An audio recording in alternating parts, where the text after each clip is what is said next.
भगवत जी की आरती करेंगे। ओम ज्वाला मालिन्य से नमः सर्वोच्चारार्थे गंधक्ष पुष्पाणि समर्पयामि।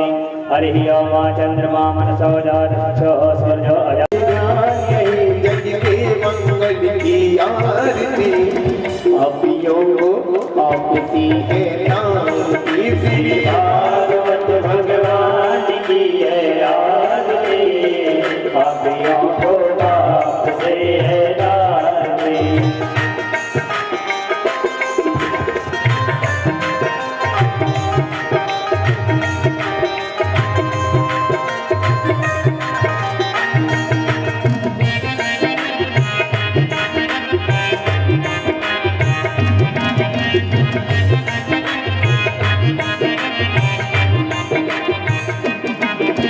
शांति गीत पावन पुनीत पापों को मिटाने वाला हरि दर्द कराने वाला। ये शांति गीत पावन पुनीत पापों को मिटाने वाला हरि दर्द कराने वाला। ये शांति गीत पावन पुनीत पापों को मिटाने वाला हरि दर्द कराने वाला। ये शांति गीत पावन पुनीत पापों को मिटाने वाला हरि दर्द कराने वाला। हरि नाम यही हरि नाम यही हरि नाम यही हरि नाम यही। ये दुख करनी ये दुख हरनी ये दुख करनी ये दुख हरनी। है प्रभु महिमा की आरती पापियों को पाप दे है तारती भागवत भगवान की है आरती आरती पाप से है तारती।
सतमार्ग लगाने वाला बिगड़ी को बनाने वाला। ये मंत्र बोल जगबंदी खोल सतमार्ग लगाने वाला बिगड़ी को बनाने वाला। ये मंत्र बोली जगबंदी खोल सतमार्ग बनाने वाला बिगड़ी को बनाने वाला। ये मंत्र बोल जगबंदी खोल सतमार्ग लगाने वाला बिगड़ी को बनाने वाला। हरि नाम यही हरि ध्यान यही हरि नाम यही हरि ज्ञान यही। सीता राम यही राधे श्याम यही राम यही राधे श्याम यही। हे भक्त सुंदर की आरती पापियों को पाप से है तारती तेरे भागवत भगवान की है आरती पापियों को पाप से है तारती।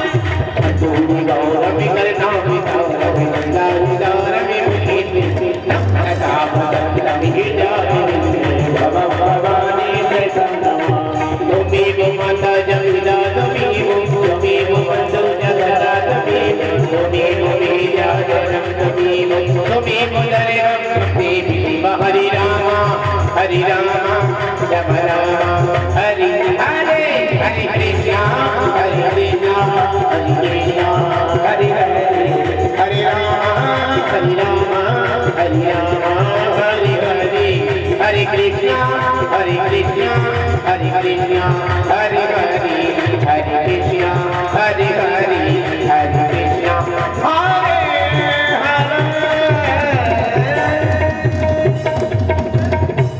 हरि ओम देव शांतिरंतर शान्तिरक्षकं शान्तिः पृथिवी शान्तिरापः शान्तिरोपदयः शान्तिः वनस्पतयः शान्तिरस्वे देवाः शान्तिरं शान्तिः सर्वकं शान्तिः शान्तिरेव शान्तिः सामा शान्तिरेधि जलेन शीतलीकरणम् आराधिक्यं समर्पयामि प्राणवर्षोत्तमन बालकृष्णन हस्तौ प्रक्षाल्य मन्त्रपुष्पाञ्जलिः हरिः ओम् जनेनाद्यमय देवास्तानि धर्मान् प्रथमान्य सन्नादेहनाकं महिमानः सचन्द्रपूर्वे साध्याः सन्ति देव हरिः ओम् एकदन्ताय विद्महे वक्रतुण्डाय धीमहि तन्नो दन्ति प्रचोदयात् हरिः ओम् नारायणाय विद्महे वासुदेवाय धीमहि तन्नो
श्री धर्मदास जी महाराज, परम पूज्य श्रद्धेय श्री राम प्रताप दास जी महाराज एवं अन्य संत चरण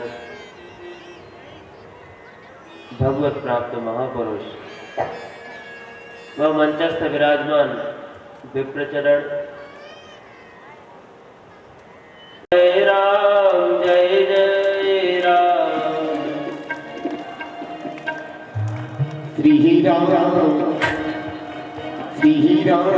जय राम जय जय राम श्री राम जय राम जय जय राम श्री राम जय राम जय जय राम श्री राम जय राम जय जय राम श्री राम जय राम जय जय राम श्री राम जय राम जय राम जय जय राम जय राम श्री राम जय राम जय राम श्री राम जय राम जय राम श्री राम जय राम जय राम श्री राम बोलो और सभी लोग एकदम ऊंचे ऊंचे हाथ करके और बोलना क्या होगा श्री राम जय जय राम श्री राम जय जय राम राम श्री राम जय जय राम श्री राम जय राम श्री राम जय जय राम श्री राम जय जय राम श्री राम जय राम जय जय राम श्री राम जय जय राम सारी प्रजा वो फिर इंद्र बनता है। वरदान दे दो कि मुझे 10,000 कानों की प्राप्ति हो जाए, 10,000 कानों की। अब आप विचार करो, ऐसे नहीं कि मतलब 10,000 कान लग जाएंगे। जहां कहीं भी भगवान की कथा होती हो, वह भगवान की कथा मेरे कानों में पड़ जाए, हे प्रभु आप ऐसी कृपा कर दो। लेकिन नारद जी ने उन्हें आशीर्वाद नहीं दिया। नारद जी ने उन पर क्रोध किया कि अरे राजन, तुम किस प्रकार से यज्ञ करते हो? वो जिस प्रकार से तुमने जितने पशुओं को मारा, वे सारे पशु तुम्हें उसी प्रकार से कष्ट देंगे। किसी को जीवन देने का अधिकार नहीं है, तो हमें किसी को मारने का भी अधिकार नहीं है। हम जब किसी मरे हुए को जिंदा नहीं कर सकते, तो फिर जिंदा को मारे भी क्यों? जो अपने आप को भोक्ता नहीं मानता वह ईश्वर है, और जो अपने आप को भोक्ता मानता है, कर्ता मानता है, वही जीव है, और जो अपने आप को कर्ता मानता है वह बंधन में पड़ता है। हे राजन, इसलिए अब तुम अपने को कर्ता भाव से मुक्त मान करके भगवान की भक्ति करो, इससे तुम्हारा कल्याण होगा। यह है पुरंजनोपाख्यान का आध्यात्मिक पक्ष। दया आस्था के ग्रस्त बड़े होते हैं कि संत बड़े होते हैं, ये बता। दोनों में विवाद हो गया इस बात का कि ग्रस्त बड़े हैं कि संत बड़े। अब वो कहे कि संत बड़े। संतन की महिमा रघुराई, बहुविध वेद पुराणन गाई। महात्माओं की महिमा वो कौन गा सकता है? संतों की महिमा वो कौन गा सकता है? उन्होंने कहा बोले गृहस्थी नहीं होंगे तो संत कहां से आ जाएंगे? माता पिता नहीं होंगे तो संत हो कहां से जाएंगे? और माता पिता अगर संस्कार ही नहीं देंगे, तो जब संस्कार ही नहीं देंगे तो संत होगा क्या संत होगा? दोनों के तर्क बड़े काटते, दोनों के तर्क काटते। और उन्होंने विचार किया कि हम ऐसे चर्चा करते रहेंगे तो कभी किसी निर्णय पर पहुंच नहीं पाएंगे। तो बोले क्या कर्तव्य का ठीक ठीक पालन करता है वही बड़ा है। आज यही उन्होंने घर में रह करके भी कभी अपने मन में घर को नहीं रहने दिया। देखिए, हम संसार में रहे कोई दिक्कत नहीं है, संसार में रहना समस्या नहीं है, संसार हम में रहे ये समस्या है। हम तो संसार में रहेंगे। अब जैसे जो लोग महात्मा भी हो गए तो क्या वो संसार में नहीं रहते? बताइए, जो महात्मा हो गए हैं वो क्या संसार में नहीं रहते? अब उनके लिए अलग से पृथ्वी तो बनाई नहीं जाएगी, रहेंगे तो इसी दुनिया में ना। वे रहे इसी दुनिया में, लेकिन वे अपने अंदर दुनिया को न रखें, यही संतत। दुनिया में रहते हुए हम दुनिया को अपने अंदर न रखें, दिल में केवल भगवान को रखें। जब हम दिल में दुनिया को रखते हैं तब समस्याएं खड़ी होती हैं। श्री प्रेमचंद जी महाराज का बरिष्मती से विवाह हुआ, जिस वालों ने, आर्मी वालों ने तो प्रयास किया, उनसे प्रार्थना की कि हम लोगों को चले जाने दें। फिर उन्होंने लिखवा लिया, बोले अगर आप लौट के नहीं आए तो हमारी कोई जिम्मेदारी नहीं होगी। हम बोला कोई बात नहीं, हम लोग तो महात्मा हैं, वहां भी रह जाएंगे तो कोई दिक्कत नहीं, हमारे आगे पीछे रोने वाला कोई है नहीं, हमें जाने दें। तो फिर हम लोग गए, वहां दर्शन करके आए तो वहां देखा कि एक चिड़िया थी, छोटी सी चिड़िया। तो जो उसकी माँ हो या पिता हो, एक बड़ी चिड़िया थी। वो चिड़िया बड़ी दूर से कहीं से दाना लेकर के आती थी और उस चिड़िया, छोटी सी चिड़िया के मुंह में आकर के रख देती थी और उसे वो छोटी चिड़िया पाली थी। हम लोग साथ में 5-7 महात्मा थे। एक महात्मा बोले देखो कितना संबंधी नहीं है जो अपने प्रिय को मृत्यु की फांसी से मुक्ति न दिला दे, जो मृत्यु के भय से अभय न दिला दे, वह गुरु नहीं है, वह माता नहीं है, वह पिता नहीं है, वह पति नहीं है। श्री ऋषभ देव जी ने बड़ा सुंदर उपदेश दिया। श्री राजर्षि भरत, और खुद का नाती मूत जाए भले ही मुंह में, तो भी अमृत मान के जान लेंगे, अमृत है वो। खुद का नाती कर देता, जैसी मति होती है उसे वैसी गति की प्राप्ति होती है। श्री भरत जी महाराज एक मृगा के संग थे, भरत धरी मृग देह, केवल एक मृग के संग के कारण, लेकिन भगवत भजन के प्रभाव से। अब जो श्री जड़ भरत जी महाराज हैं, इनका हाल ये है, उनके 4 भाई हैं। भाभियों ने मना कर दिया, बोले इनको यहाँ से काम पर लगाओ, कोई हम खिला सकते, तो उनको काम करने के लिए भेज दिया गया। एक बार उनको बोला जाओ एक गड्ढा खोदना है, गड्ढा खोदने के लिए भेजा, तो कहते हैं कि वे गड्ढा ही खोदते रहे, कुआं बना दिया खोदते खोदते।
बिगड़ेगा यदि तुम नहीं जाओगे तो।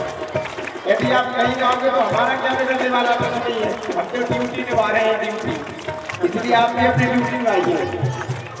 हमारा कुछ न बिगड़ेगा, हमारा कुछ न बिगड़ेगा, तुम्हारी लाज जाएगी, हमारा कुछ न बिगड़ेगा, तुम्हारी लाज जाएगी। खेतों की रखवाली के लिए रखे हुए हैं और ये जो है खेतों में चिड़ियों को और बैठ बुला बुला करके खिला रहा है। तो जब ये भाभीयों को भाइयों को सबको पता चला तो उन्होंने कहा कि अब इसको घर में से निकाल दो। तो जड़ भरत जी महाराज को घर में से भगा दिया। अब घर में से भगा दिया तो वे तो बड़े अद्भुत महापुरुष थे, ना कोई सुख है ना कोई, भी नहीं पूछा कहाँ चले कहाँ नहीं चले। उन्होंने कहा चलो, वे खड़े होकर चल दिए और चलते चलते पहुंचे उस जगह पर लाया गया और जैसे ही वह सरदार ने तलवार उठाई उनकी बलि देने के लिए, तो कहते हैं कि माता अबे ढूंढ रहे और ढूंढते ढूंढते कौन मिल गया? कौन मिला?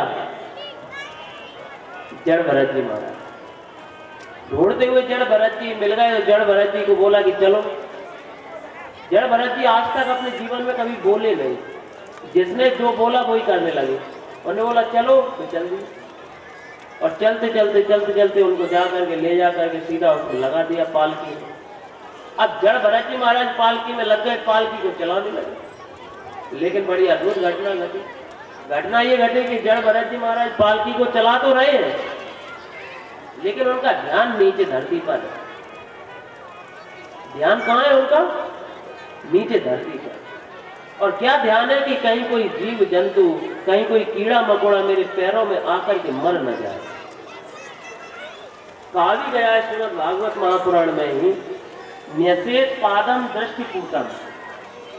जो संत महात्मा है, भगवान के भक्त हैं, उन्हें अधिकतर यह देख करके चलना चाहिए कि कहीं उनके चरणों के नीचे कोई जीव जंतु ना आ जाए, कहीं कोई व्यर्थ में हिंसा ना हो जाए। इसलिए अपनी दृष्टि को नीचे रख करके चलना चाहिए। अब नीचे चल रहा है। अब आप विचार करो कि जैसे ही श्री भरत जी महाराज के चरणों में एक चींटी आई और भरत जी महाराज ने छलांग लगाई। अब भरत जी महाराज ने जैसे ही छलांग लगाई तो अब सोचो जो उसमें अंदर बैठा होगा उसका क्या होगा? बताओ, जो अंदर बैठा है उसका क्या होगा? अब पहली बार तो राजा ने कहा कि पता नहीं तुम लोग कैसे कार को पकड़ करके लेकर के आए हो। अब उसने बाहर झांक करके देखा और जब बाहर झांक करके देखा तो अब वह व्यंग करता है, क्योंकि जो जड़ भरत जी थे भी बड़े हट्टे कट्टे थे। जो व्यक्ति चिंता नहीं करता ना ज्यादा, बड़ा अच्छा रहता है, मस्त रहता है, उसका शरीर बड़ा अच्छा रहता है। जो ज्यादा चिंता करते हैं उनका शरीर कमजोर रहता है। अच्छा, अब तो कई प्रकार की बीमारियां चल गई हैं, थायराइड वगैरह तो बीमारी हो जाती है, तो वैसे ही चाहे चिंता करो ना करो, थायराइड हो गई तो वैसे ही पतले हो जाते हैं और नहीं तो मोटे हो जाते हैं। पहले ये सब बीमारियां नहीं थी। पहले चिंता जो करता था वही का ज्यादा कमजोर होता था। श्री भरत जी महाराज तो बड़े हृष्ट पुष्ट हैं। अब जैसे ही जड़ भरत उसने राजा रघुगण ने पालकी में से झांक करके देखा तो क्या देखता है, ये तो बड़ा हट्टा कट्टा है ना, जो जिंदा नहीं है मेरा शरीर उसे तू मार सकता है और उसे मारने से लाभ क्या मिलेगा, क्योंकि शरीर में हूं नहीं। राजा तुरंत पालकी में से उतर पड़ा और जैसे ही पालकी में से उतरा तो क्या देखता है कि इनके गले में जनेऊ पड़ा हुआ, यज्ञोपवीत है। और जैसे ही यज्ञोपवीत देखा कि चरणों में गिर पड़ा, न हम विसंके सुरराज वज्रांतरिक्ष शूलान यमस्य दंडात्। हे प्रभु मुझे क्षमा कर दो, मुझसे बहुत बड़ी गलती हो गई, मैं नहीं जानता था कि आप ब्राह्मण, वो भी इतने ब्रह्मवेत्ता ब्राह्मण।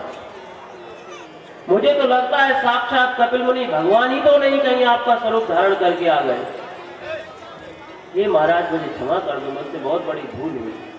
मुझे सारी बातें समझ में आ गई लेकिन मुझे आपकी एक बात समझ में नहीं आई। अब तो श्री जड़ भरत जी महाराज ने बोला, क्या बात नहीं समझ में आई? तो राजा रघुगण कहता है कि प्रभु मुझे यह बात नहीं समझ में आई, आपने कहा कि मैं तो आत्मा हूं, मुझे क्या सुख क्या दुख क्या आदि क्या व्याधि कौन मुझे मार सकता है। तो राजा रघुगण कहता है प्रभु जिस प्रकार से किसी बर्तन में पानी रख दिया जाए, उस पानी में धान डाल दिए जाए, तो धीरे धीरे क्या होगा, पहले पात्र गर्म होगा, बर्तन गर्म होगा, उसे अग्नि पर रख दिया गया है तो पहले पात्र गर्म होगा, पात्र के गर्म होने के बाद जल गर्म होगा, जल के गर्म होने के बाद जो धान का बलकल है वह गर्म होगा, और उसके गर्म होने के बाद में उसमें जो धान स्वरूप जो बीज स्वरूप है वह भी गर्म होगा। जब वो भी गर्म होगा तो फिर आप मुझे ये बताइए कि जब यह शरीर है, इस शरीर को जब कोई कष्ट होगा, कोई पीड़ा होगी, तो वह पीड़ा मन को होगी, बुद्धि को होगी, और जब वह पीड़ा मन को होगी, बुद्धि को होगी, तो फिर इस आत्मा को क्यों नहीं होगी? अब बताए। यह पूछता है राजा रघुगण जड़ भरत जी महाराज। जड़ भरत जी महाराज ने कहा हंस करके, नाम था भरत, मेरे जीवन में केवल एक कमी रह गई है, मेरे जो जीवन का अनुभव है वह आज मैं तुम्हें कहता हूं। रघुगण तत्तप, तुम मुक्त हो, मैं मुक्त हो जाऊंगा। और ऐसा वर्णन करके आगे से जड़ भरत जी महाराज ने फिर वह जीव जैसे कर्म करता है उसके अनुसार उसे उस प्रकार के नरक में दंड दिया जाता है। यहाँ पर श्री सुखदेव जी महाराज ने 28 नरकों का वर्णन किया। गरुड़ पुराण आप में से कितने लोगों ने सुना है? गरुड़ पुराण सुना सुना है? सुना है कुछ लोगों ने। गरुड़ पुराण में कई नरकों का बड़ा विषय। हे राजन, एक कान्यकुब्ज नाम का नरक, अब उस व्यक्ति ने देखा कि देखो कि महात्मा इन्हें कोई काम धाम से है नहीं, यह धर्म रंग बरसा दिया बरसाने में, बरसाने वाली ने रंग बरसा दिया बरसाने, बरसाने वाली ने रंग बरसा दिया बरसाने में, बरसाने वाली ने रंग बरसा दिया बरसाने में, बरसाने वाली ने रंग बरसा दिया बरसाने में, बरसाने वाली ने रंग बरसाने वाली ने रंग बरसा दिया बरसाने में, ओ बरसाने ये बरसाने वाली ने रंग बरसा दिया बरसाने में।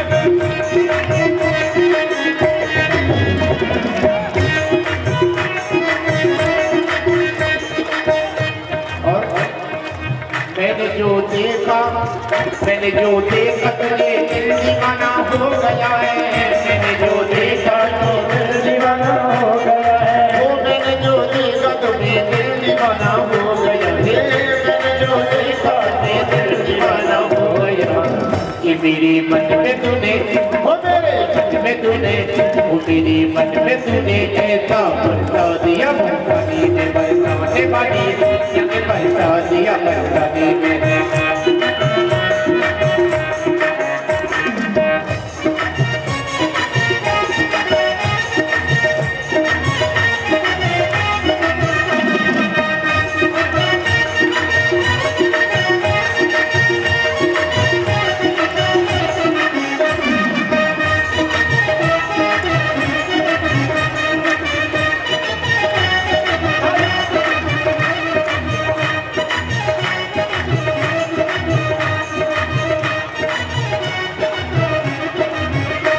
बरसाने वाली ने रंग बरसा दिया बरसाने में, बरसाने वाली ने रंग बरसा दिया बरसाने में, बरसाने वाली ने रंग, वो बरसाने वाली ने रंग बरसा दिया बरसाने में। तेरी दिल की वो तेरी छवि पे ये दिल दीवाना हुआ के बरसाने में, तेरी छवि पे ये दिल दीवाना बरसाने में।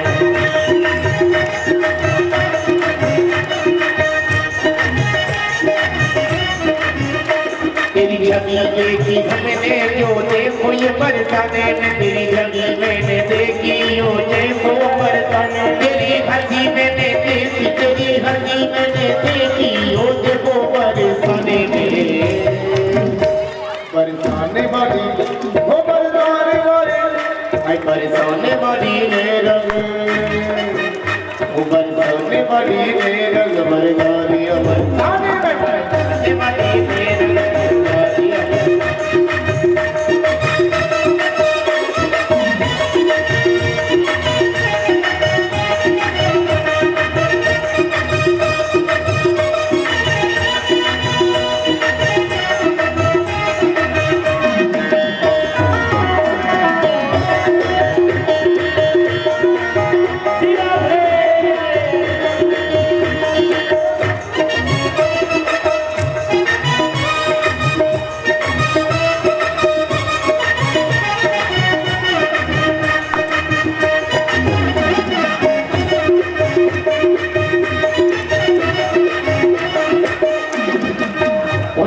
बरसाने में मुझको तू मिला है, ये फूल बरसाने में मुझको सजा मिला है, ये देखो बरसाने में, और मुझको सजा मिला है, ये देखो बरसाने में। हम सबको बुलाया, हम सबको बुलाया, देखो ये बरसाने में, हम सबको बुलाया, देखो ये बरसाने में, हम सबको बुलाया, ये देखो बरसाने में। वो बरसाने वाली ने रंग बरसा दिया, बरसाने में बरसाने वाली ने रंग बरसा दिया, बरसाने बरसाने वाली ने रंग बरसाने वाली ने रंग बरसा दिया, बरसाने में। आपको लग रहा है कि सरक बरस रहा है? आज भगवान का जन्म भी है भाई। ताली बजाने के लिए के सभी से कम तो शायद बजा पाओगे, लेकिन हमने आपसे कहा था कि आप लोग कंफ्यूज हो, अरे ऐसा ना हो कि शायद तुम्हारे ताली बजाने से हम लोगों को फायदा हो। आपको लगता है कि हम लोगों को फायदा हो सकती है भाई, आप अपने अपने लिए ताली बजा लो, एक बार बजा लो सभी लोग। और क्या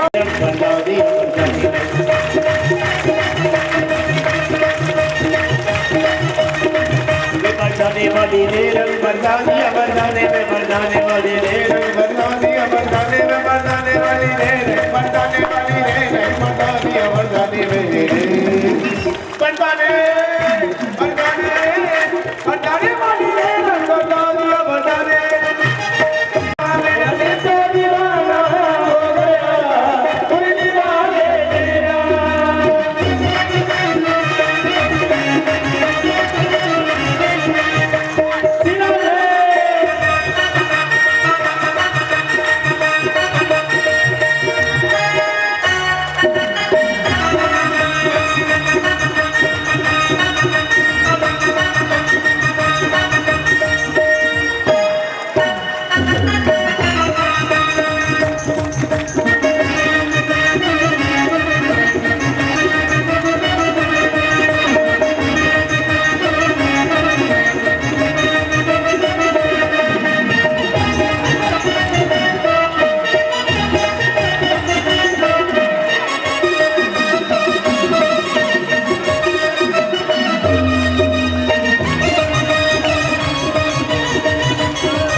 मेरा प्यारा प्यारा दे दबा, मेरा प्यारा प्यारा दे दबा, तिरछी नजरिया दे देने हुआ गायन, तिरछी नजरिया दे देने हुआ गायन, तिरछी नजरिया दे देने हुआ गायन, तिरछी नजरिया दे देने हुआ गायन। दीवाना दीवाना जमाना हो गया, दीवाना हो गया,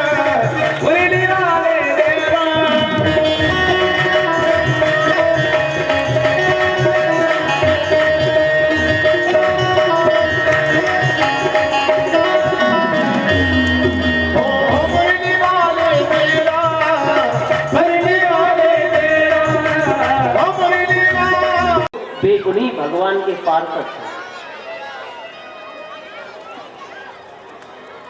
और वस्तुतः बोले उनको जानना सहज नहीं है, उनके द्वारा जो धर्म प्रणीत किया गया है उसे हर कोई नहीं जानता।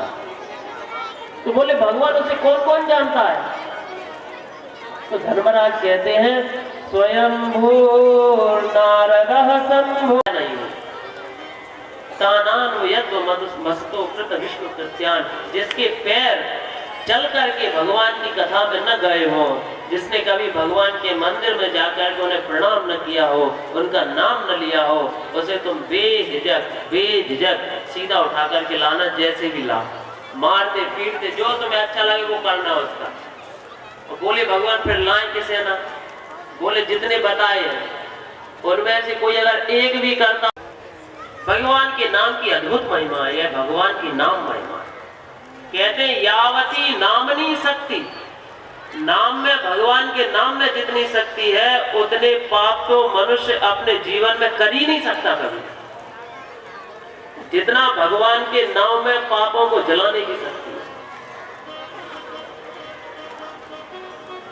अरे जब साक्षात इतनी बड़ी बात लिख दी कि राम न सकहि नाम गुण गाय, साक्षात स्वयं परमात्मा भी अपने नाम की महिमा को नहीं गा सकते।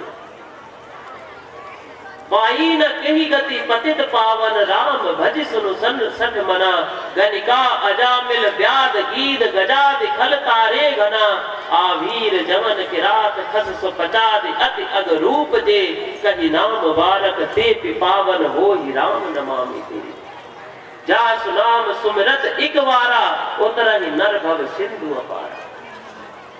जिनका एक जो चाहे वह उस नाम से प्राप्त कर सकते हैं।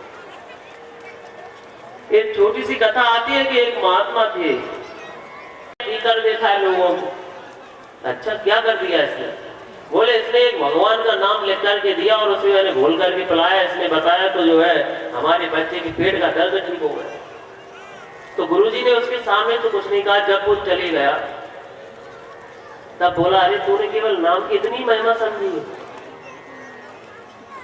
जब मैं तुझे अपने झोले में से एक पत्थर दे रहा हूं, इस पत्थर को ले जा और लेकर के इसका मूल्य पता करके आ कि इस पत्थर का मूल्य क्या है, इस पत्थर की कीमत कितनी है। बेचना नहीं इसे, केवल इसकी कीमत पता करना। और वह उस पत्थर की कीमत पता करने के लिए निकला तो पहले एक सब्जी वाले के पास में पहुंचा और सब्जी वाले के पास में जाकर के बोला कि इस पत्थर की कीमत क्या होगी।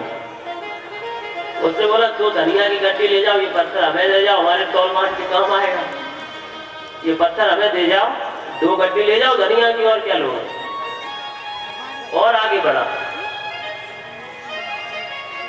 फलों की दुकान पर पहुंचा तो बोले, सेव ले जाओ, सुंदर पत्थर दिख रहा है, रख लेंगे इसे।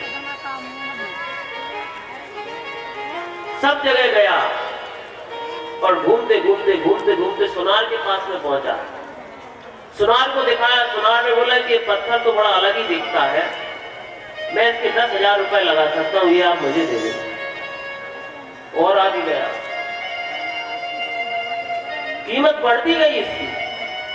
जौहरी के पास में गया। जौहरी ने बोला, तो वो गुरुजी के पास में गया। गुरुजी ने पूछा, बताओ बेटा इसका मूल्य क्या है।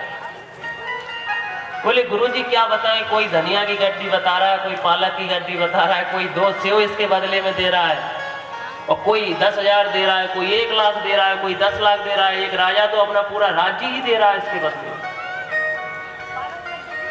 महात्मा ने कहा, शिष्य हे बस, तुमने एक पत्थर का नाम सुना है? बोले, क्या गुरुदेव? तुमने सुना है पारस पत्थर का नाम? बोले, सुना तो है। क्या करता है वो? बोले, वो लोहे को सोना बना देता है। ये वही पारस पत्थर है, ये वही पारस पत्थर है। अब तुम बताओ इसकी क्या कीमत है। शिष्य ने कहा, महाराज इसकी कीमत तो 10 करोड़ कर लो, 10 अरब कर लो, इसकी कीमत तो जितना चाहे उतना कर लो, क्योंकि जितना लोहा को छुआओ उतना सोना बनता जाएगा। इसकी कीमत को कौन जान सकता है। बोले, इसी प्रकार से है भगवान नाम है, उसकी कीमत को कोई नहीं जान सकता। जिसकी जितनी बुद्धि है, जिसकी जितनी क्षमता है, वही उस नाम की उतनी महिमा को गा देता है। वस्तुतः यह नाम तो अनंत है, इसकी अनंत महिमा।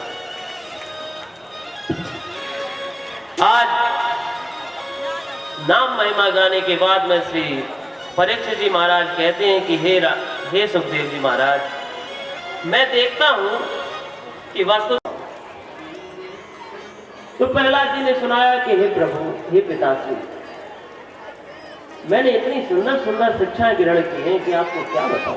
शिक्षाएं बता देता हूं। हे पिताश्री, मैंने 9 शिक्षाएं सीखी हैं जो सबसे अच्छी हैं। भाव से कपट को छोड़ करके मेरा भजन करता है, वही मुझे सबसे प्रिय है।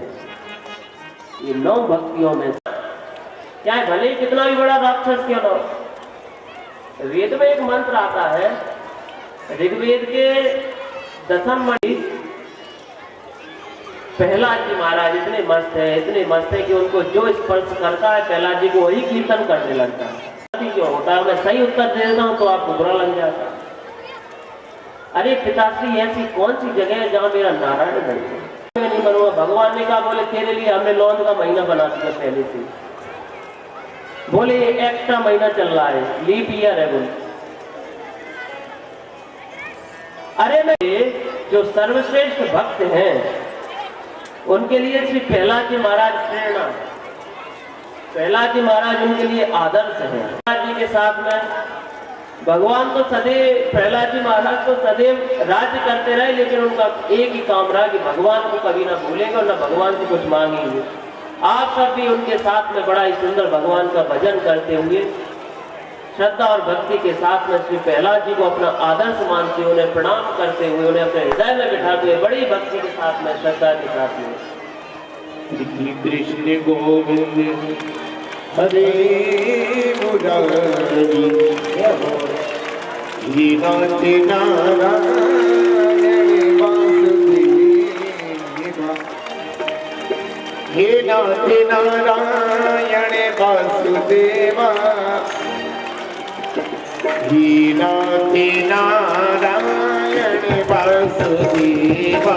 श्री कृष्ण गोविंद हरे मुरारी हे नाथ नारायण देवा, श्री कृष्ण गोविंद हरे मुरारी हे नाथ नारायण वासुदेवा, हे नाथ नारायण वासुदेवा, हे नाथ नारायण वासुदेवा, हे नाथ नारायण वासुदेवा।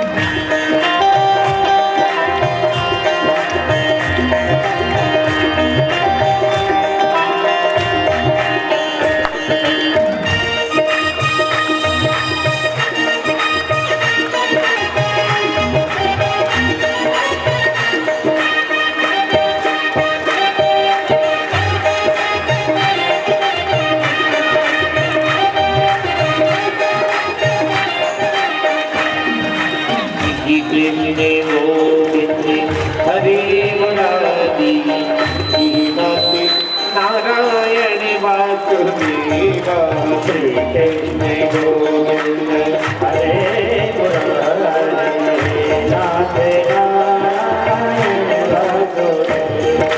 कृष्ण कृष्ण कृष्ण बोलो राधे राधे राधे, बोलो राधे कृष्ण राधे कृष्ण राधे कृष्ण, बोलो कृष्ण कृष्ण कृष्ण बोलो राधे राधे राधे, बोलो राधे कृष्ण कृष्ण बोलो राधे कृष्ण कृष्ण।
हरे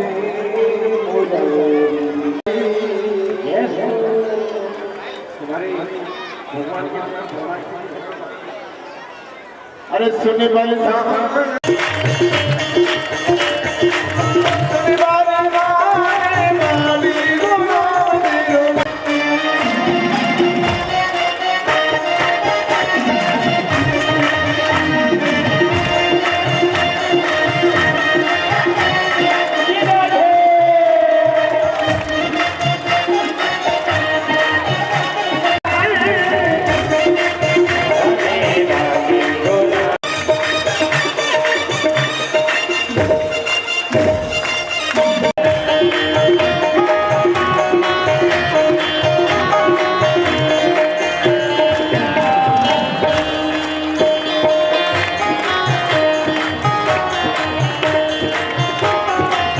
वृंदावन के गोबर राजा वृंदावन के गोबर राजा गोबर राजा गोबर राजा गोबर राजा गोबर राजा वृंदावन के गोबर राजा वृंदावन के गोबर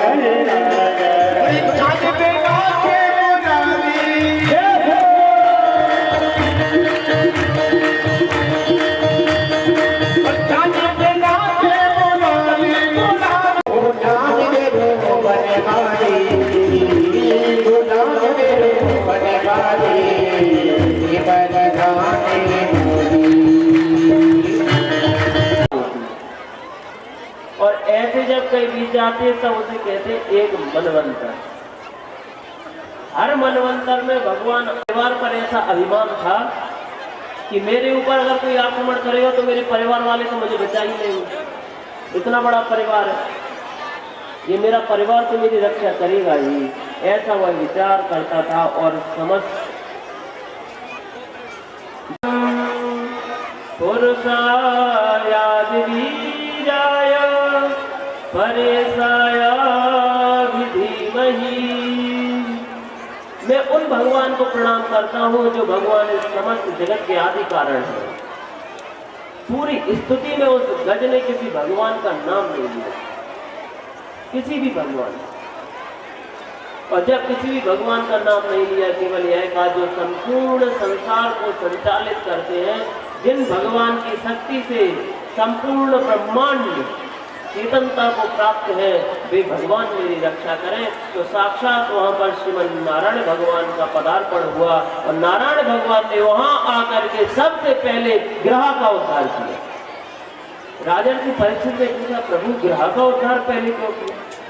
बुलाया तो था गज ने, लेकिन भगवान ने ग्रह का उद्धार पहले क्यों किया? भगवान सुखदेव कहते हैं, राजा की परीक्षित, जो भगवान के भक्त का पैर पकड़ लेता है, भगवान पहले उसका उद्धार करता है। बुलाया गज ने है, गज भगवान का भक्त है, लेकिन यह भक्त का पैर पकड़े हुए, इसलिए पहले इसका उद्धार किया। और उसका उद्धार किया तो उसने से एक दिव्य स्वरूपवान पुरुष प्रकट हुआ और वह प्रकट होकर के भगवान की स्तुति करने लगा, प्रार्थना करने लगा। राजर्षि परीक्षित ने कहा, प्रभु यह ऐसा कौन है जो भगवान की स्तुति कर रहा है? यह पूर्व जन्म में ऐसा कौन था? तो भगवान सुखदेव कहते हैं, राजर्षि परीक्षित, यह जो ग्रह है यह कोई और नहीं, यह हूहू नाम का गंधर्व है। हूहू नाम का गंधर्व। एक बार इससे बहुत बड़ा अपराध बना। महर्षि देवल जलाशय में तपस्या कर रहे थे। यह देवताओं की मनोरंजन के लिए ये गंधर्व है, देवताओं का मनोरंजन कराता है। तो एक बार देवल ऋषि तपस्या कर रहे थे और यह गंधर्व गया। इसने जाकर के सोचा चलो महात्माओं का भी मनोरंजन करा दें। तो तपस्या करते हुए देवल ऋषि का पैर मगरमच्छ बन करके पकड़ लिया और उन्हें पकड़ करके नीचे खींचने लगा। जब उन्हें नीचे खींचने लगा, देवल ऋषि की तपस्या भंग हुई, उन्हें क्रोध आया और उन्होंने क्रोध में आके श्राप दिया, जा तू इस प्रकार से मेरा पैर पकड़ता है, तू गिरा हो गया। अब जब उसे साथ दिया तो वो हाथ जोड़ करके प्रार्थना करने लगा। महात्मा तो दयालु, वे प्रसन्न हो गए। उन्होंने कहा ठीक है, तू पैर तो पकड़ता ही रहेगा, लेकिन एक बार जब तू किसी भगवान के भक्त का पैर पकड़ लेगा, एक गज ऐसा आएगा उसका जब तू पैर पकड़ेगा तब साक्षात मेरे प्रणाम क्यों करे। कई बार क्या होता है, साधारण व्यक्ति यह भ्रम कर लेता है कि बताओ हम भी तो बहुत बड़े तपस्वी हैं, हम क्यों माने। जब यह अभिमान व्यक्ति में आता है तब उसका पतन होता है। अगर किसी ने कहा तो इस प्रकार से बैठा रहा, जा तू हाथी हो जा, इसी प्रकार से उन्मत्त बना रहा। और जब उसे इस प्रकार का साथ दिया तो वो पैरों में गिर पड़ा, हे प्रभु मुझसे बहुत बड़े अभिमान के कारण मुझसे यह भूल हुई, मुझ पर कृपा करें।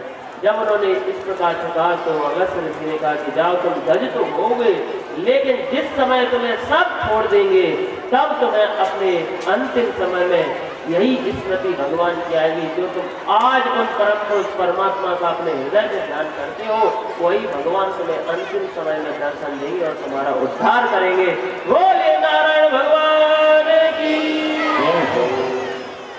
इस प्रकार से भगवान सुखदेव कहते हैं, राजा की परीक्षित, इस प्रकार से भगवान ने तामस मनवंतर में अजित अवतार धारण किया, अपने सूर से उस माला को लेकर के अपने पैरों में कुचल दिया। अब दुर्वासा जी को बड़ा क्रोध आया कि बताओ भगवान के निर्माल्य का इन्होंने ऐसा अपमान किया। हे इंद्र, तुझे भगवान की शक्ति की सामर्थ्य का क्या पता नहीं है? भगवान की माला का ऐसा अपमान किया, जा तू श्रीहीन हो जा। अब इंद्र श्रीहीन हो गए। अब जब इंद्र श्रीहीन हो गए तब इधर तो क्या हुआ, उसी समय श्री प्रहलाद जी महाराज के पौत्र श्री बलि जी महाराज का वर्तमान में जन्म है और उनके गुरु हैं श्री शुक्राचार्य जी महाराज। अब जब वे श्रीहीन हो गए तो शुक्राचार्य जी महाराज ने कहा जाओ और जाकर के तुम अब स्वर्ग पर चढ़ाई कर दो। स्वर्ग पर चढ़ाई की वे राजा हुए। अब देवता बेचारे भगवान के पास पहुंचे। भगवान ने कहा कि प्रभु अब हम लोग क्या करें, हम तो श्रीहीन हो गए। तो भगवान ने कहा देखो जब ऐसा समय आए करके समुद्र पर स्थापित कर दिया। बासुकीनाथ को लाया गया, बासुकीनाथ की मथानी बनाई। तो अब देखिए भगवान ने कहा देवताओं से जाओ तुम जाकर के इनका मुंह पकड़ लो। देवताओं ने मुंह पकड़ लिया। अब दैत्यों ने कहा कि हम पूछ क्यों पकड़ेंगे? अरे पूछ तो बोले पीछे का भाग है, असुर भाग है, हम पूछ नहीं पकड़ेंगे। अरे हम कोई कम है क्या? हम भी महाराज कश्यप की संतान है, हम पूछ नहीं पकड़ेंगे। भगवान ने कहा पूछ नहीं पकड़ोगे तो मुंह पकड़ पकड़ा। देवताओं ने पूछ पकड़ ली और दैत्यों ने जाकर के बासुकीनाथ का मुंह पकड़ लिया। अब वे उसे घुमाने लगे। अब घुमाने लगे तो घुमाने के लिए नीचे कुछ आधार भी तो चाहिए। आधार को प्रथम जब हम कोई भी कार्य की शुरुआत करते हैं तो उसमें निंदा और बुराई मिलती ही है। निंदा ही विष है। सर्वप्रथम समुद्र मंथन में से विष निकला और जैसे ही विष निकला हुआ है, विष भी कोई साधारण नहीं, हाला हलम्बा प्रलया न लंबा, मृत्यु और मुखंबा विष्टाम को तो भी ऐसा विष कि उससे सारे संसार जलने लगा। और जब वह संसार उस विष से जलने लगा तो सब जाकर के भगवान की शरण में गए। भगवान ने कहा कि देखो सारे काम हमने बना दिए, लेकिन अब ये वाला काम हम नहीं बना सकते। हम तो अवतार लेते हैं तो माखन में से खाते हैं, ये जहर वाला काम हमारे हाथ में नहीं है। तो बोले भगवान हम हमें जहर का क्या करें, इससे बड़ी पीड़ा हो रही है। बोले अब तो महादेव ही बचा सकते, उनकी शरण ग्रहण करो। सारे देवता गए भगवान शंकर के पास में। देव देव महादेव भूतात्मन भूत भावनः त्राहिणः शरणापन्नः त्रैलोक्याद्यनाथ साथ। हे महादेव हे नारायण। जब इस प्रकार से प्रार्थना की तो भगवान शिव ने माता पार्वती को पूछा सारे जगत का कल्याण, उस काम में कभी पीछे नहीं हटना चाहिए। नमः गोविंदाय नमः, अच्युताय नमः, गोविंदाय नमः और अनंताय नमः। इस प्रकार से अब जैसे ही अमृत निकला, प्रवचन पूरा हुआ कि दैत्य आए और दैत्यों ने आकर के वह अमृत का कलश लिया और उठाकर के भाग गए। अब दैत्य जब उस अमृत के कलश को लेकर के भाग गए तब तो देवताओं ने कहा कि महाराज ये तो अमृत तो दैत्य ले गए, अब क्या हो? भगवान ने कहा अब सारा काम जो हमने किया है तो अब ये और करना पड़ेगा। तो आज भगवान ने एक और स्वरूप धारण किया, एक और अवतार धारण किया। आज भगवान मोहिनी स्वरूप से प्रकट हुए। बोलिए मोहिनी स्वरूप भगवान की। मैंने बताया था ना आपको पहले दिन के, भगवान ने अमृत के लिए 4 अवतार धारण किए। चार अवतार तभी अमृत निकला। लेकिन उस अमृत को भी सुखदेव जी ने नहीं लिया श्रीमद् भागवत महापुराण के आगे, देवताओं को भगा दिया, बोले इस अमृत को लेकर भी भाग जाओगे, क्योंकि यह कथा अमृत से भी बड़ी महत्वपूर्ण है। आज भगवान ने मोहिनी स्वरूप धारण किया है और भगवान पहुंचे दैत्यों के पास में, और दैत्य जैसे ही मोहिनी भगवान को देखा कि मोहित हो गए, और मोहित होकर के अमृत तो भूल गए। मोहिनी भगवान को देख कर कहने लगे, अरे ये ऐसी सुंदरी, इतनी अच्छी सुंदरी, तुम कौन हो, तुम्हारा क्या परिचय है? मोहिनी भगवान ने कहा कि अरे तुम्हें मेरे परिचय से क्या करना, मैं तो ऐसी स्त्री हूँ, मेरा विश्वास मत करो, मैं विश्वास की योग्य नहीं हूँ, ऐसे ही घूमती फिरती रहती हूँ। दैत्यों ने कहा, बोले तुम कैसी भी क्यों ना हो, हमें तुम्हारा पूरा विश्वास है। बोले देखो हम कुछ भी कर सकते हैं। दैत्यों ने कहा तुम कुछ भी करो, जो इच्छा हो तो करो, हमें तुम्हारा पूरा विश्वास है। तो कहा तो लाओ फिर अमृत का कलश हमें दे दो, तुम्हें अमृत हम पिलाएंगे। अमृत ऐसे थोड़ी पिया जाता है, अमृत पिया जाता है नहाओ धो, अच्छे तैयार हो, उसके बाद में एक लाइन लगा करके बैठो, तब अमृत मिलेगा। इतने में ही भगवान ने देवताओं को भी बुला लिया, देवता भी आ गए, दैत्य भी आ गए, दोनों लोग दोनों पंक्तियां बना करके बैठ गए। भगवान ने कहा देखो दैत्यों, हम एक काम करते, ये जो ऊपर जो पतला पतला अमृत है वो पहले देवताओं को पिला देते, फिर जो नीचे का गाढ़ा गाढ़ा अमृत बचेगा वो तुम लोगों को पिला दे। तुरंत भगवान समझ गए कि यह देवता नहीं। उन्होंने वहीं पर अपना सुदर्शन चक्र लिया और सुदर्शन चक्र लेकर के उस दैत्य का शीश काट दिया, और जैसे ही उसका शीश काटा, लेकिन वह तो अमृत पी चुका था इसलिए मरा नहीं। वे ही दोनों हो गए राहु और केतु, वे दोनों हो गए राहु केतु। और इधर दैत्यों ने देखा कि अरे यार पहलवान, बोले अभी देवताओं पर गुरु की कृपा है, अभी रुक जाओ। इधर श्री शुक्राचार्य जी महाराज ने राजा बलि को समझाया कि खूब संतों की सेवा करो, खूब ब्राह्मणों की सेवा करो, ये विश्वजीत नाम का यज्ञ कराया। अब जब देखो, जब ज्यादा संपत्ति हो जाती है और अहंकार आ जाता है, तो फिर गुरु की कौन देखे, भगवान को नहीं देखते लोग, गुरु की देखे कौन, भगवान को नहीं देखते। इंद्र इतने मदमस्त हो गए कि वे भगवान अपने गुरु, एक बार वे बैठे हुए थे सभा में, वहां पर बृहस्पति महाराज पधारे, बृहस्पति आए, वे नाच गाने में ही मस्त रहे, बृहस्पति को न प्रणाम किया न देखा, बृहस्पति को क्रोध आ गया, बृहस्पति जी ने साथ दे दिया, बृहस्पति जी नाराज होकर के चले गए। और इधर ये तो विश्वजीत नामक यज्ञ कर ही रहे थे। अब तो विश्वजीत जब नामक यज्ञ किया, उन्होंने पुनः स्वर्ग पर अधिकार जमा लिया, देवता पुनः भटकने लगे। तब माता अदिति को बड़ा कष्ट हुआ। देखो, जब पुत्र पर कोई संकट आता है तो पुत्र से भी ज्यादा कष्ट उसकी मां को होता है, पुत्र से भी ज्यादा कष्ट। भगवान कश्यप से उनकी निंदा ने जरूर कुछ ना कुछ गड़बड़ है, करेंगे जातो देवानां कार्य साधकः।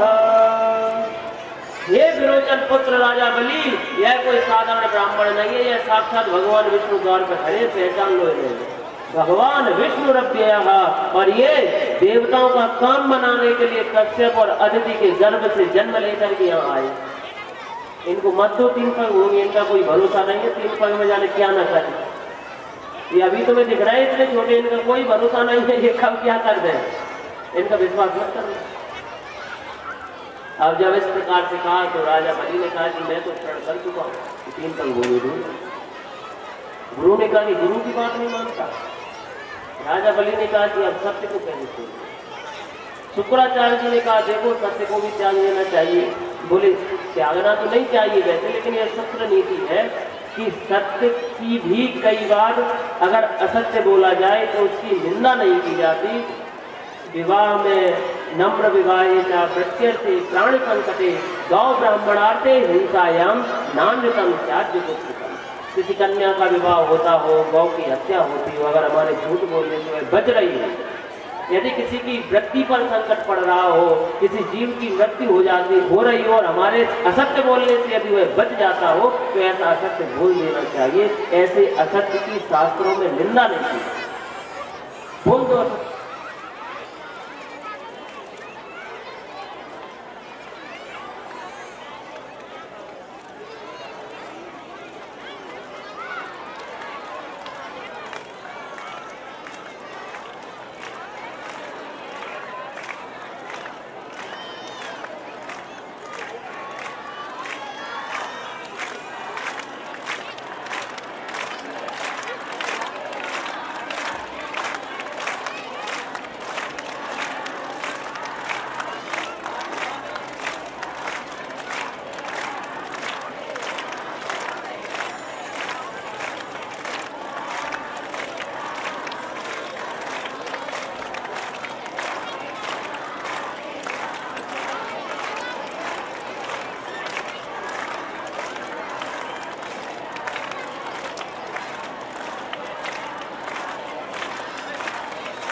बोलिए श्रीमद् भागवत महापुराण की। देखो आज तो मेरी भागवत तो सफल हो गई यार, आज मेरी भागवत सफल हो गई। यस्य स्मरण मात्रेण जन्म संसार बंधनात्, जिन भगवान के स्मरण से जन्म संसार का बंधन छूट जाता है, उनका स्मरण आपको स्वतः हो गया, यही कथा का फल है। भगवान का स्मरण हम कभी ना भूले, यही तो कथा का फल है। भगवान की स्मृति बनी रही। जन्म लाभ परम पुंसाम अंते नारायण स्मृति। इस मानव जन्म का सबसे बड़ा लाभ यदि है कोई है तो वह है भगवान का भजन, भगवान की स्मृति, भगवत स्मृति बनी रही। आज श्री राजा बलि ने कहा कि मैं तो बोल चुका हूँ, अब तो दूंगा चाहे जो कुछ भी हो। राजा भगवान श्री शुक्राचार्य जी ने कहा कि जाओ तुम श्रीहीन हो जाओगे, गुरु की आज्ञा नहीं मानो। देखिए जो भगवान के विरुद्ध हमें करे हुआ कोई भी क्यों ना हो, वह त्याग नहीं होते। जाके प्रियन राम वैदेही तजिए ताहि कोटि वैरीसम यद्यपि परम सनी। सजो नाती श्री प्रहलाद जी महाराज के पुत्र है विरोचन के। आज वे कहते, उन्होंने कहा पति हमारे घूमते रहते, कभी कोई भक्त को दर्शन दे। राजा ने उसे और बड़े पात्र में रख दिया, मछली दूसरे दिन उस पात्र से भी बड़ी हो गई। राजा ने उसे कुएं में डाल दिया, वो कुएं से भी बड़ी हो गई। तालाब में डाल दिया, तालाब से भी बड़ी हो गई। नदी में डाल दिया, नदी से भी बड़ी हुई। अब तो राजा ने विचार किया कि वह साधारण मछली नहीं होती, साष्टांग दंडवत कर दिया। बोलिए मत्स्य भगवान की। यह भगवान का मत्स्यावतार है।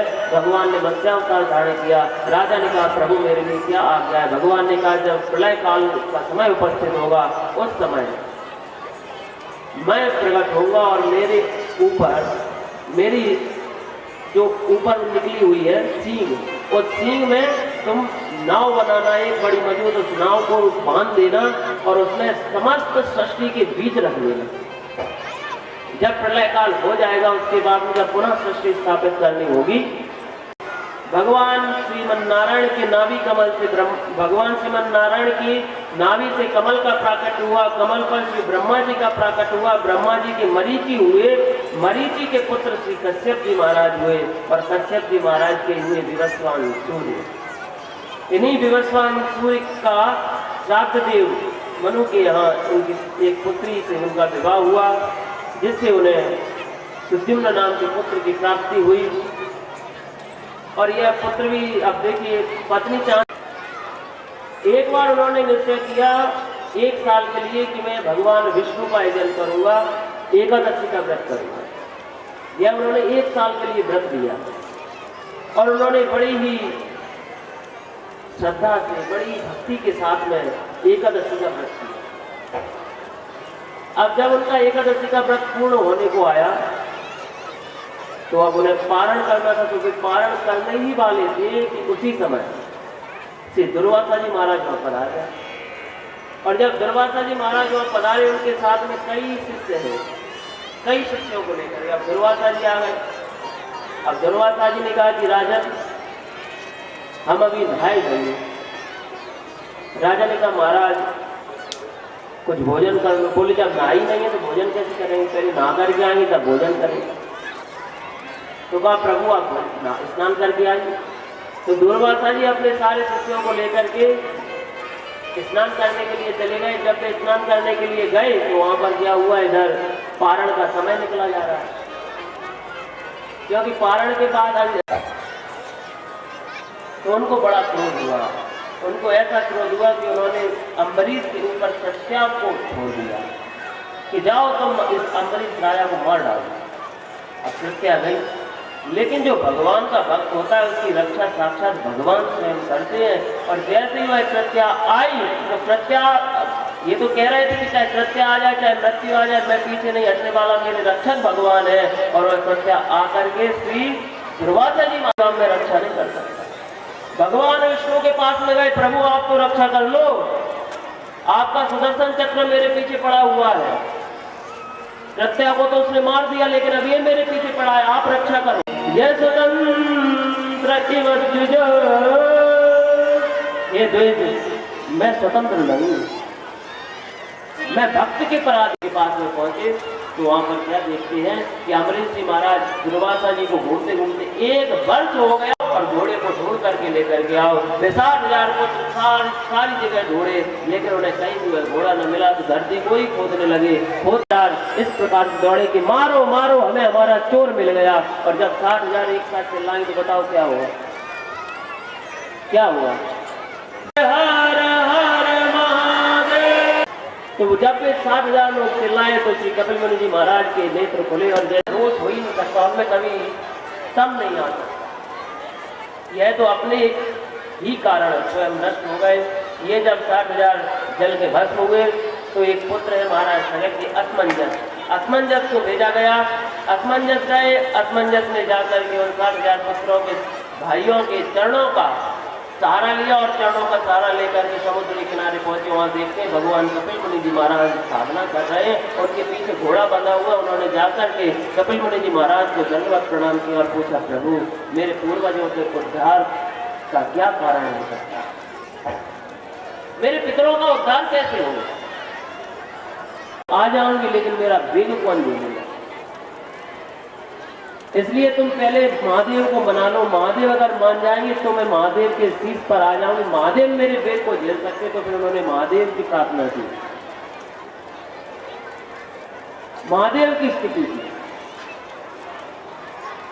ओंकारम बिंदु संयुक्तम नित्यम ध्यायन्ति योगिनः कामदम मोक्षदम चैव ओंकाराय नमो नमः।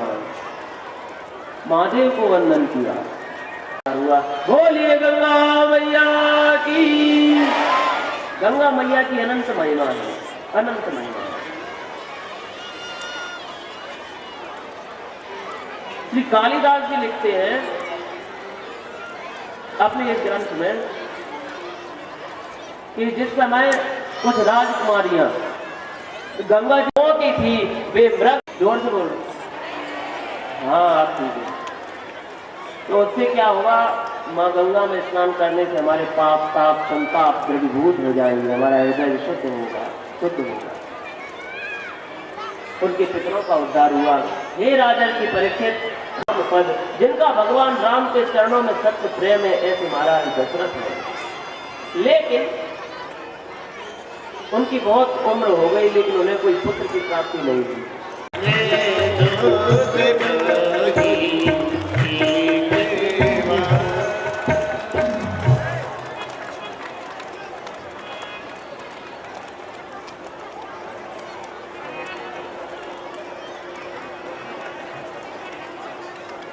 फूलों की प्यारी लाल की जय हो, और दो पांच भगवान श्रीमद भागवत की कथा श्रवण करने के लिए श्री लाखन सिंह जी पधारे। भागवत भगवान की उन पर कृपा हो, उनका सर्वविध कल्याण हो, मंगल हो। हरि ओम तत्सत।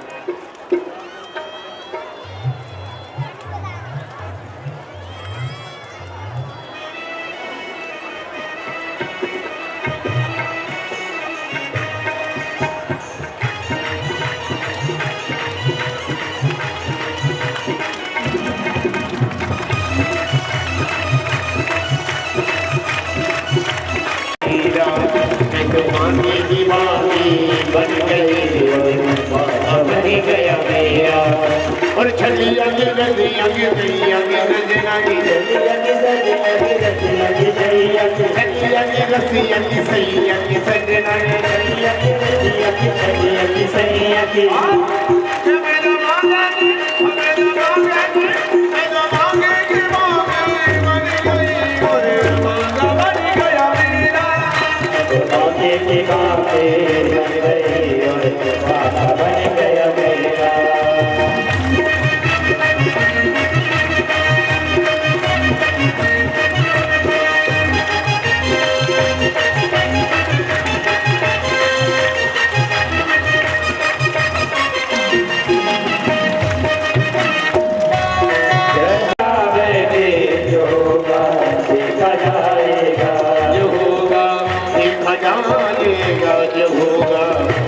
जाएगा जो होगा, देखा जाएगा जो होगा, देखा जाएगा।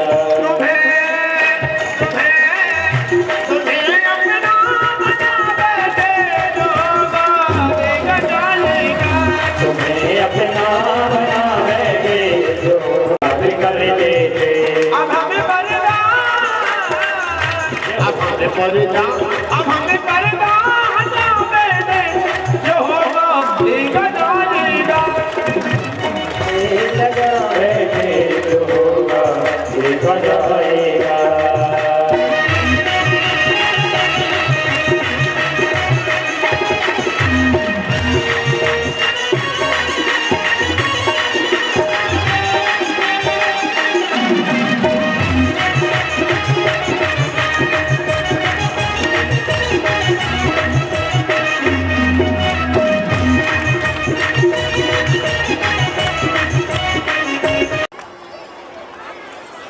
बहुत तो विशाल है, बहुत विशाल है। रामायण शतकोटि अपारा, और उसको कहने के लिए बहुत समय चाहिए। थोड़ा सा मैं कह रहा हूँ, समय कम है, फिर भी आपको श्रवण कराऊंगा। श्रीमद् भागवत महापुराण में भी श्री रामचरितमानस का, श्री रामचरित्र का केवल 2-2.5 अध्याय में वर्णन है। कुल मिलाकर के 5-7 पेज, उससे भी कम, इससे भी कम। श्रीमद् भागवत में, क्योंकि राम जी तो बहुत पहले हो गए थे, तो राम जी, लेकिन जब तक श्री राम ऐसी कोई अनीति नहीं है जो रावण न करता हो, और ऐसी अनीति करता है कि जिसका वर्णन नहीं किया जा सकता। कोई अनीति जाए नहीं वर्णि, सीधा ही विप्र जैन सुर धर्मी। जहां पर देख, आज जब परम पुरुष परमात्मा श्री कृष्ण श्री रामचंद्र जी महाराज का जन्म हुआ, तो जैसे ही महाराज दशरथ को पता चला कि जन्म हुआ है, और दशरथ जी महाराज को कहते इतना आनंद हुआ, इतना आनंद हुआ। दशरथ पुत्र जन्म सुनि काना, मानहु ब्रह्मानंद समान। श्री दशरथ जी महाराज ने तो ब्रह्मानंद माना। सारे अवध में आया हूँ, इस युग में मैंने दिन में अवतार लिया है, मेरा नाम राम है, चिंता मत करो। राम मेरा नाम जरूर है, लेकिन मेरे नाम के बाद में तुम्हारा नाम लिया जाएगा। बोलिए श्री रामचंद्र जी महाराज की। और मैं तुम्हें वरदान देता हूँ कि जब मेरा अगला जन्म होगा, तब मैं ठीक रात्रि के 12 बजे अवतार धारण करूंगा। तुम भी प्रसन्न हो। चंद्रदेव भी बड़े प्रसन्न हुए, और चंद्रदेव कहते कि हे प्रभु, आपका बड़ा सुंदर नाम हो गया श्री रामचंद्र। श्री रामचंद्र कृपा